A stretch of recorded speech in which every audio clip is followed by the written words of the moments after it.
Yes, sir, that's where I'm going, up there in the sky. I know it isn't always as beautiful as it is right now, or as safe and quiet. But just the same, that's all I've ever wanted to do. I was born to fly. Funny, even before one's ever been up, one knows a thing like that, and I know. I'm cut out to fly better and climb faster than anyone else, and to take off with the shortest run possible, to have plenty of nerve and skill. Say, if you're looking for me, I'm over here.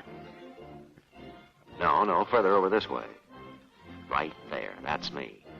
The first F6F ever made. And you can call me Hellcat for short. A lot of people are going to do that. I'm proud of that name. Because I come from quite a family of fighting cats. There's Chet and his crew coming for the final checkup. It's a little trying, all this waiting to be somebody. Because until it's been in the air for the first time, a plane's just thousands of pounds of dead weight. These guys are good at this, and so's everybody here.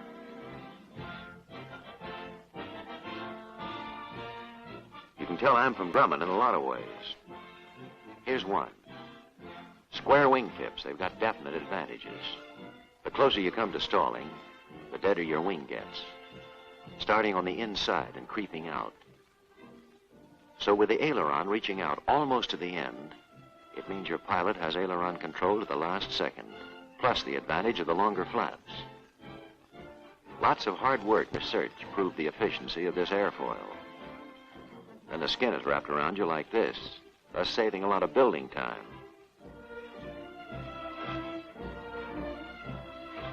And this is one sure way to tell that a ship is from Grumman. Did you ever see a neater folding wing?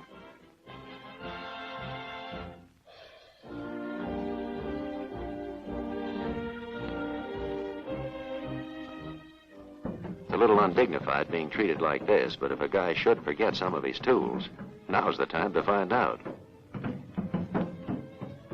But say, what's that crowd over there for?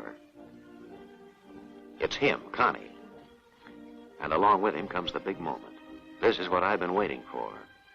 That first big chance to do my stuff. No more time to be nervous now. Worried? Hey, not a bit. I'm darn sure. There are 40,000 reasons why I'm so sure. Those 40,000 parts that make me the Hellcat. Right from the first blueprint, right through engineering, production, assembly, right through all the thousands of operations that went into the job. All along the line, it was skill that made me. Skill and people caring.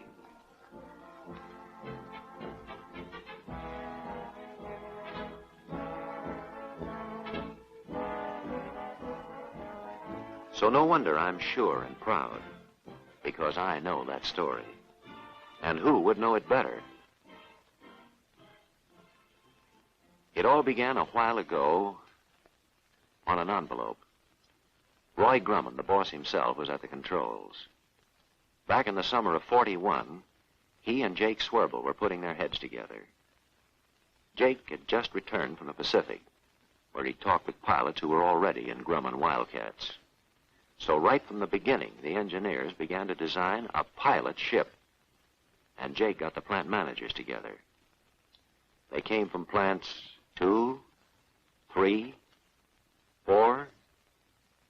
He got them together to tell them about the new ship. A fast start was necessary, because there was plenty of competition to overcome. But one fine day, yours truly became three-dimensional for testing in the wind tunnel.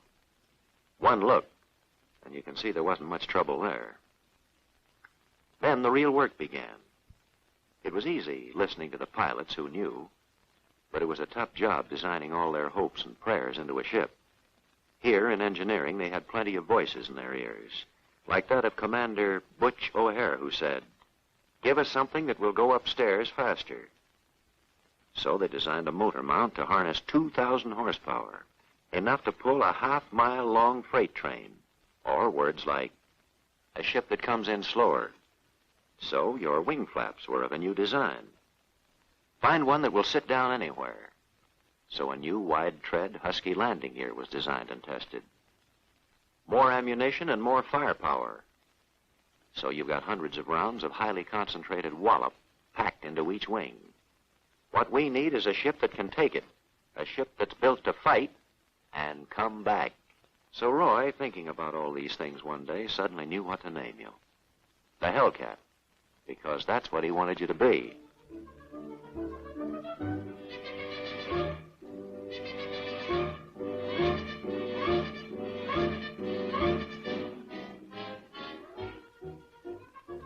But a name is one thing, and being it is another.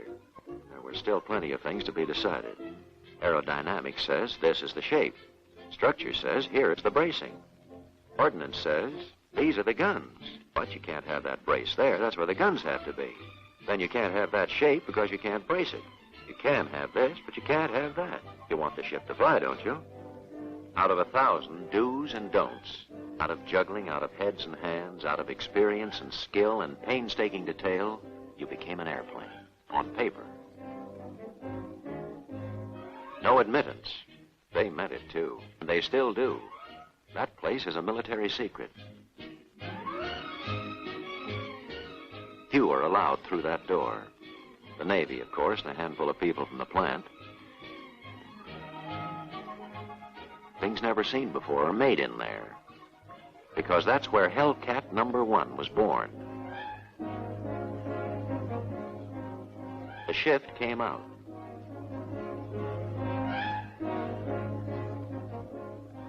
And another one went in. And it changed again and again. They carried me in through that door on paper. They gave me size, a shape, a body. In almost no time, they began bringing me out in metal, piece by piece. And behind other doors, they put those pieces together, made an airplane.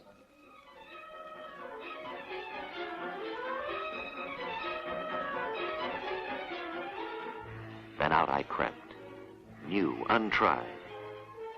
There I was, aluminum alloy. Aluminum alloy 24ST, 24SO, 3S, 1/2 hard, and others too.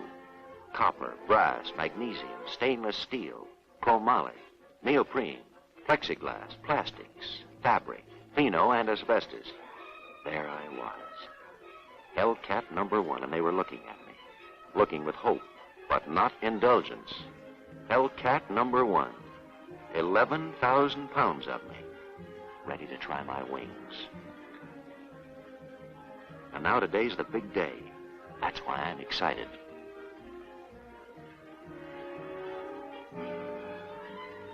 They're expecting great things of me. This is what they waited for, and so have I. I've been flying for a long time on paper, but this is the real thing.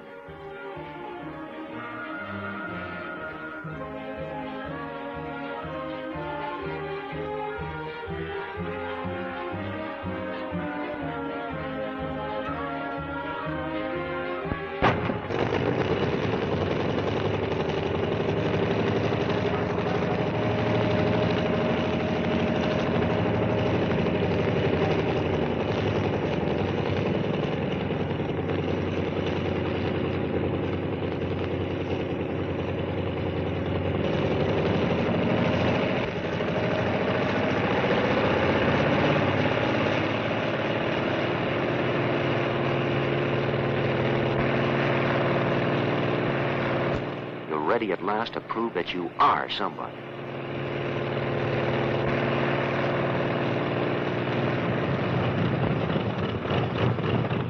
Down that runway is the road to your future.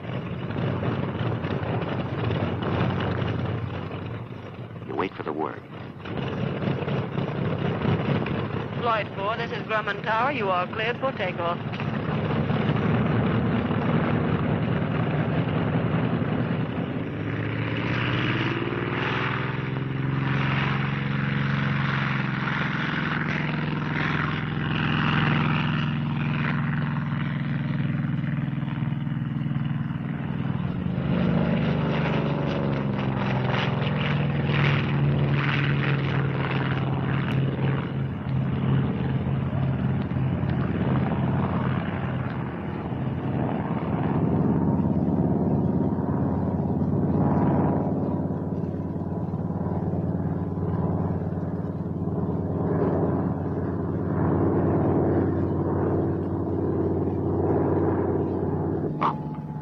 3,200 feet in a minute. You can hear those future pilots say, "You're for me, Hellcat."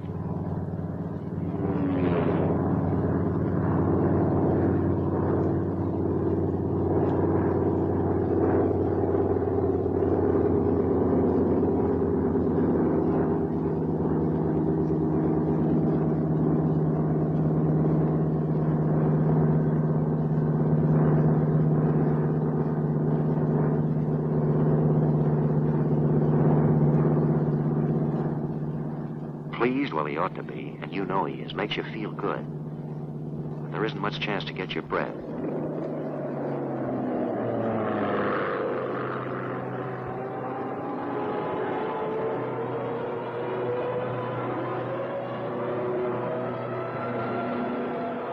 You aren't earthbound anymore. No, sir, not you.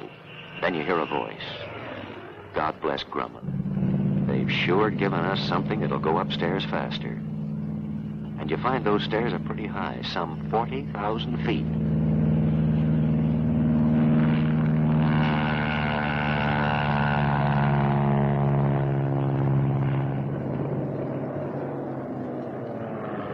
In fact, you learn that all the things they designed to put into you aren't just hopes and prayers anymore. They're facts. You know now you're the Hellcat the pilots have been waiting for.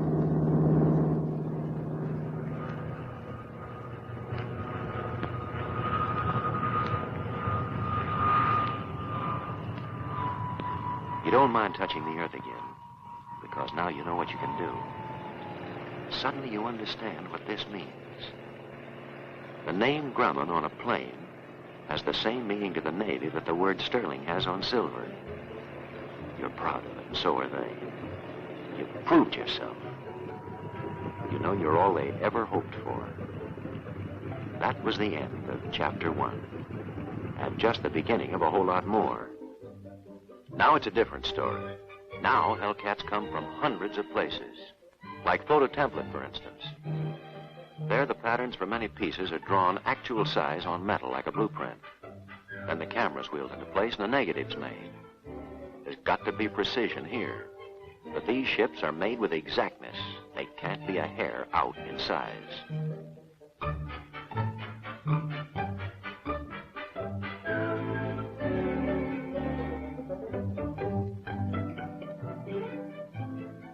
Next, the developed negative is put back in the camera and projected on a blank sheet of metal.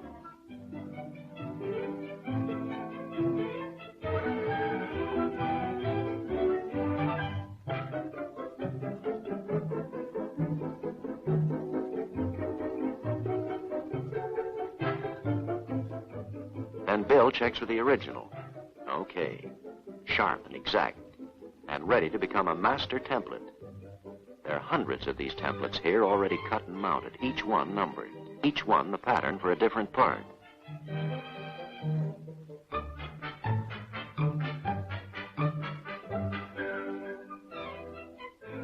First, the plain flat sheets are cut into prearranged sizes.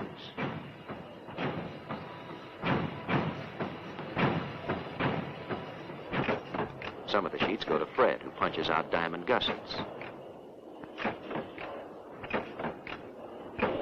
Other pieces come to Tony, who drills them.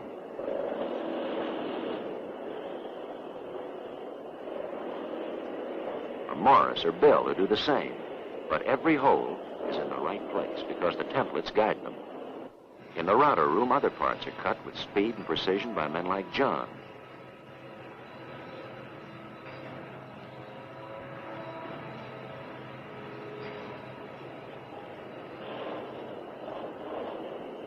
Here are 5 pieces of skin cut at one time because of that master template that guides the cutting edge.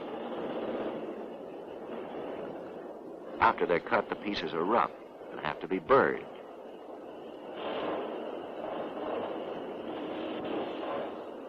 They're getting ready here to put a little pressure on the ribs and formers.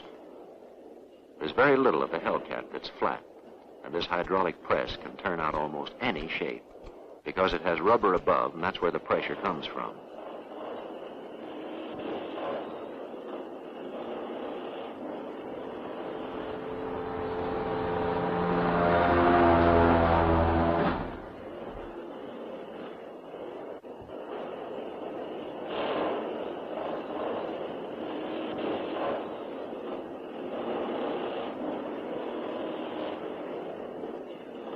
There they are. Just that many more parts for the Hellcat. Some parts have to be soft and others hard. And that's what goes on in here. First, 920 degrees of sodium nitrate bath. Then it's quenched.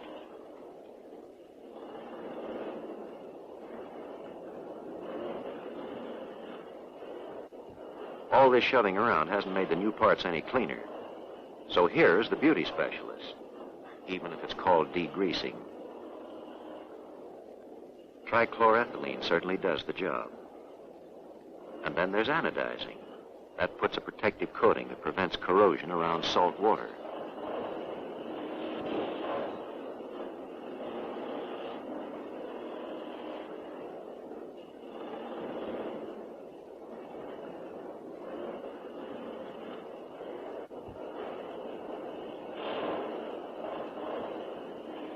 Now they blast on paint for good measure. They go to a lot of trouble to make these parts last.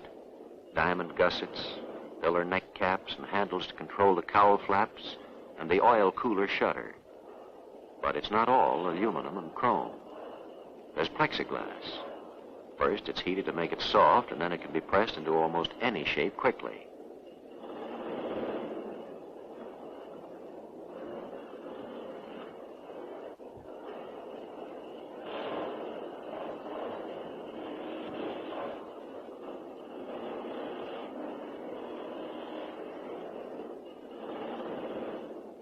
Running lights. The two of them molded as one. Then they're cut in two, and there they are, one for each wingtip.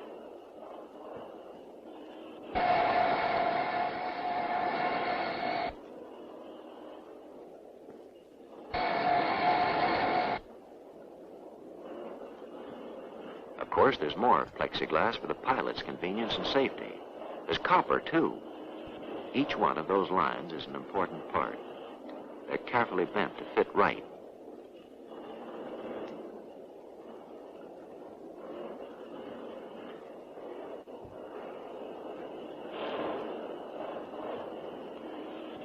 Eddie sets up a bunch of them together to be installed as an assembly.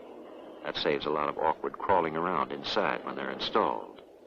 Other parts are also put together in groups to make sub-assemblies, like this gun charger panel or the filler neck box that Helen's making.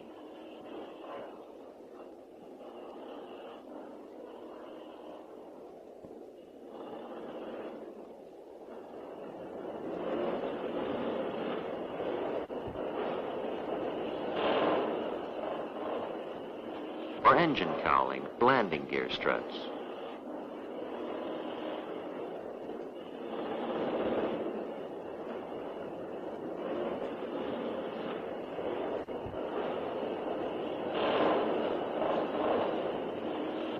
It takes expert production planning to see to it that there's just the right amount of everything to go together properly.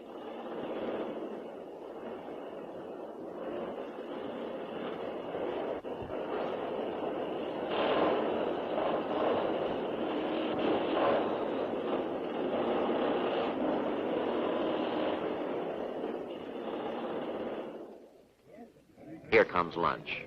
40 minutes of relaxation.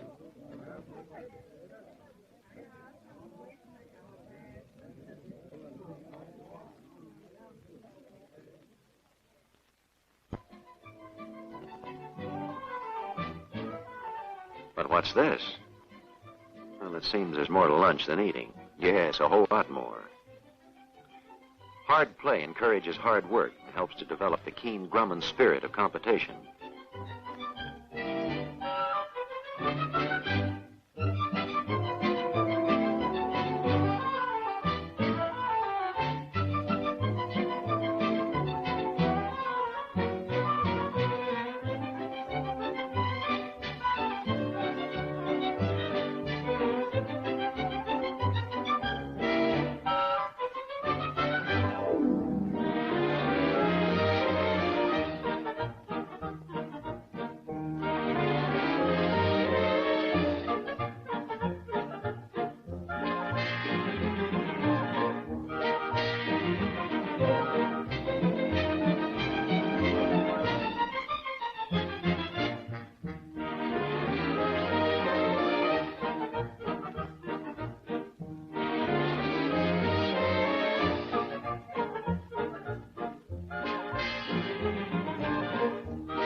There's fun at Brightwater, too. One of the several Grumman nurseries. Fun for these kids whose mothers work at Grumman. It makes a mother feel a whole lot better when she's working, if she knows her child is in safe hands.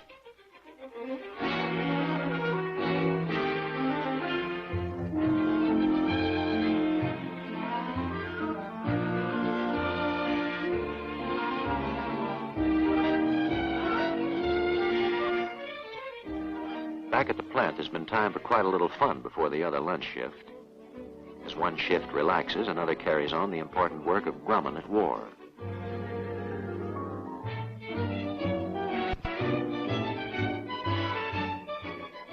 And another Hellcat starts to grow.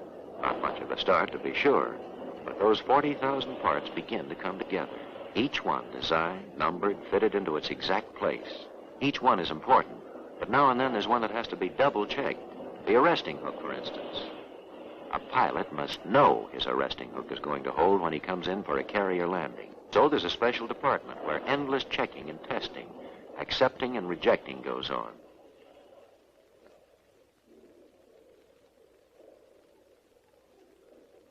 Floyd can tell in a few seconds whether a recoil strut will hold. Part 24,402 is okay.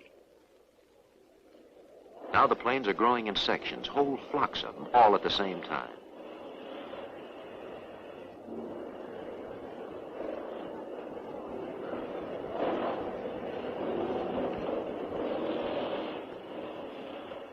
Here the nerve center takes shape.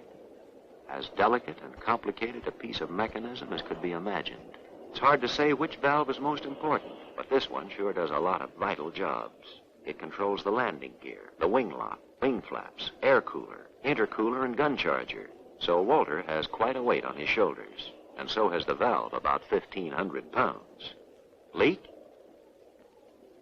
No, just a loose fitting. Okay. For military aircraft, Grumman was first with retractable landing gear, and every one is still subject to the most rigid tests.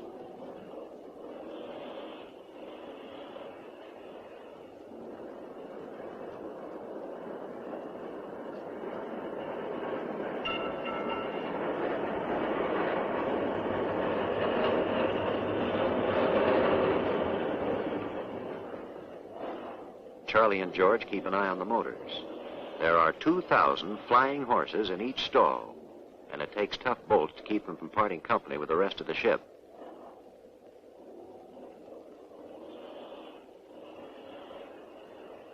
And rugged blades to deliver that bite in front.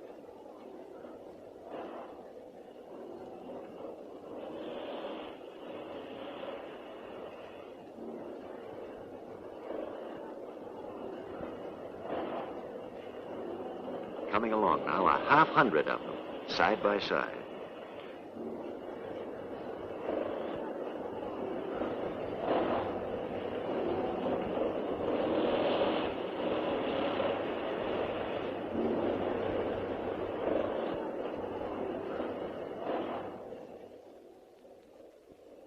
From other nearby Grumman plants come outer panels, center sections, all headed for the hungry production line in plant number 2.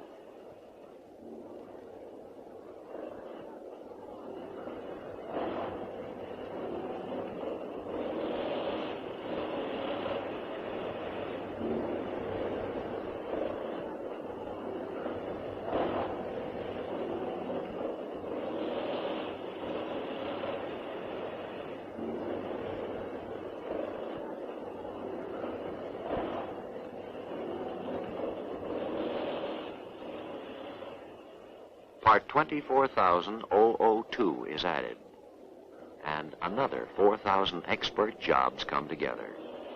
For it's here that the varied skills of the entire Grumman organization join in a coordinated effort to build better planes faster. It's only 8 or 9 days from start to finish, and some 25,000 people have had a hand in the job. 25,000 Janes and Marys, Johns and Joes, with their hands and their skills, their will and their work, have made these Hellcats.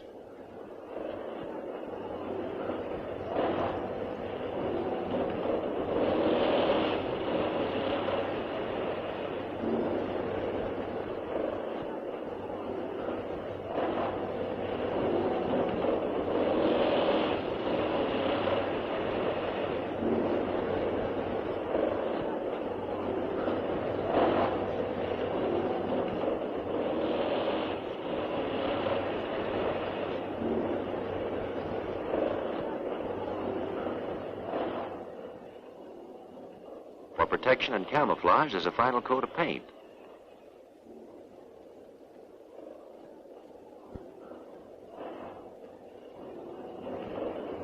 The wings come on at last.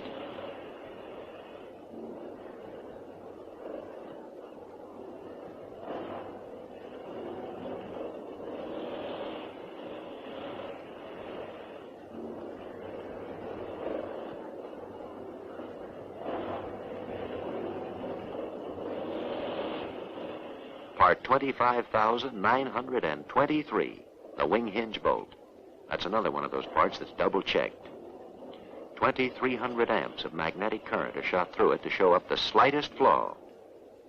It's okay, and ready to carry the weight of a fighting Hellcat.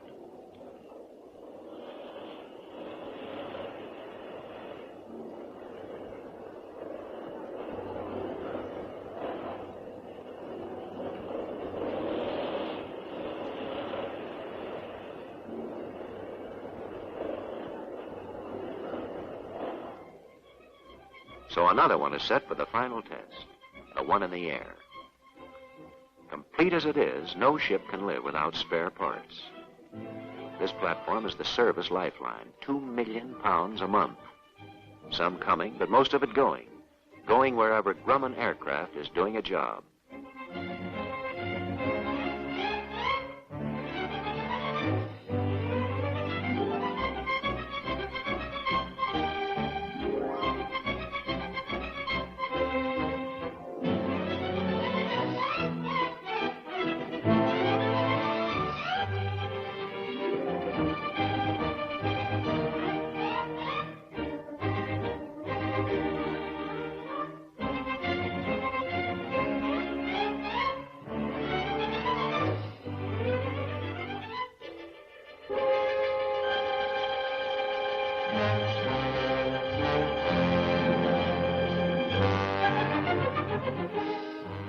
One day, the mailman brought a letter telling of another star to be awarded for service and achievement.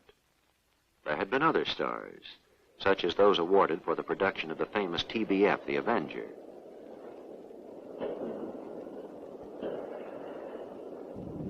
These typical Grumman folding wings made baby flat tops practical. With wings folded like this, 5 airplanes can be stowed in the place of 2.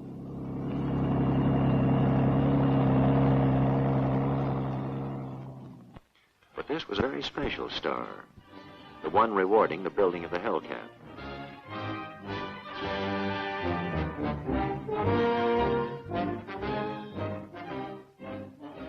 Each new Hellcat must be test flown, and Grumman has a lot of skillful flyers for this job.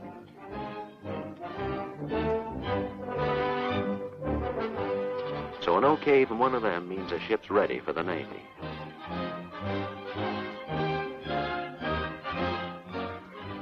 Then into the delivery line it goes to await the daily arrival of the Navy pilots.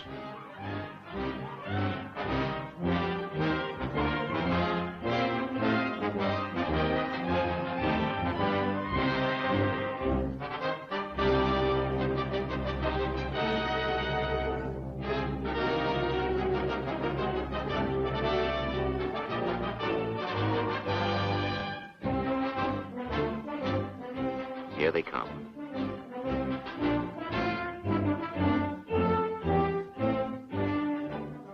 Each man is assigned one of the new ships.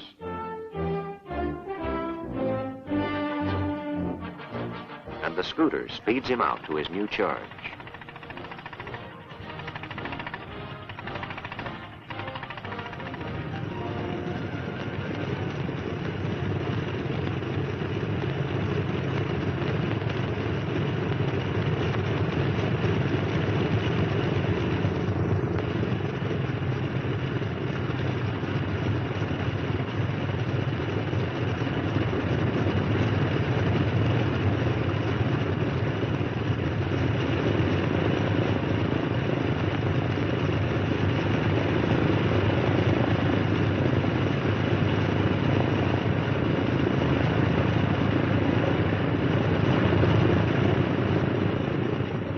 Grumman has delivered more fighters to the armed forces than any other single plant in the country.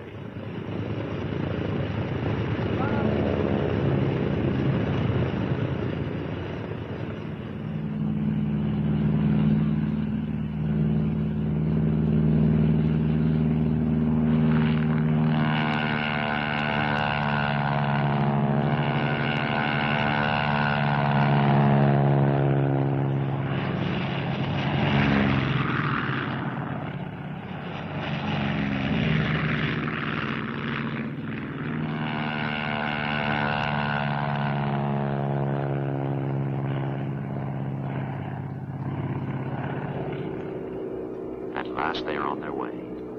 Tried and tested, fit as only a Hellcat is, and ready for their life over the sea.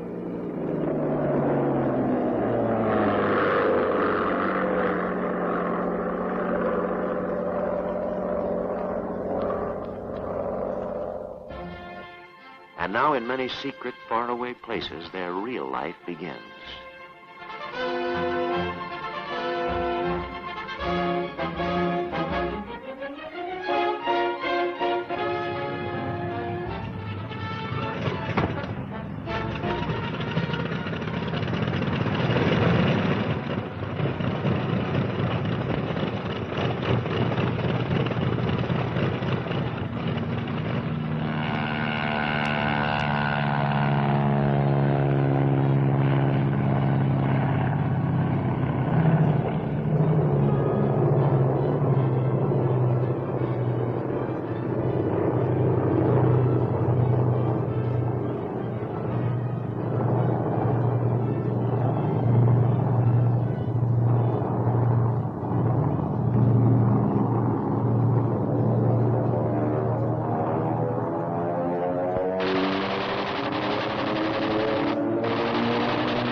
One Hellcat squadron's all-time record was 187 Japs, without one loss. And of all Hellcats flown with the Navy, the official ratio over a 4-month period was 31-1.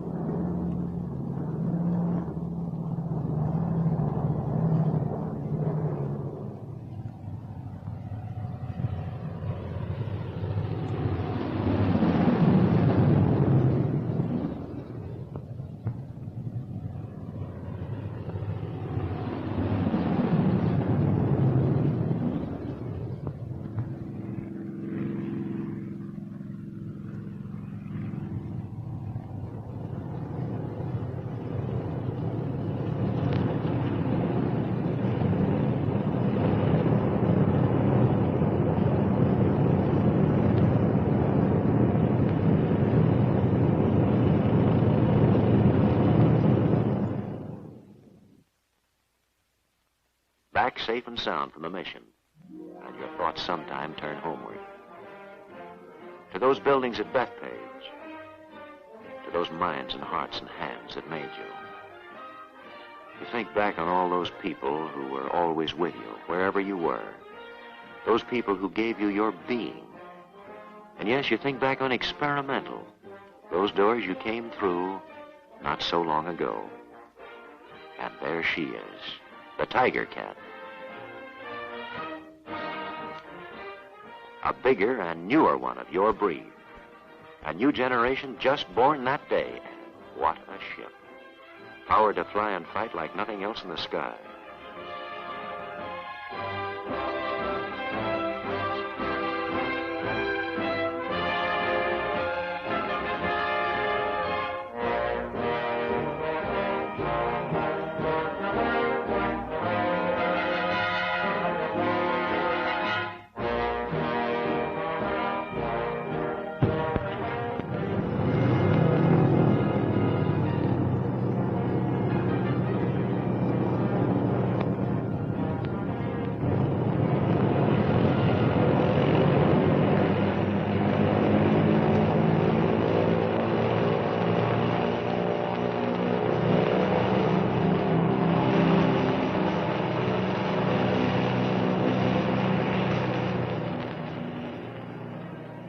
Yes, you know those people back there are keeping faith. Keeping faith not only with you, but with those fighting Navy pilots who depend on you every day for their very lives. For you know that the pilot never rides alone.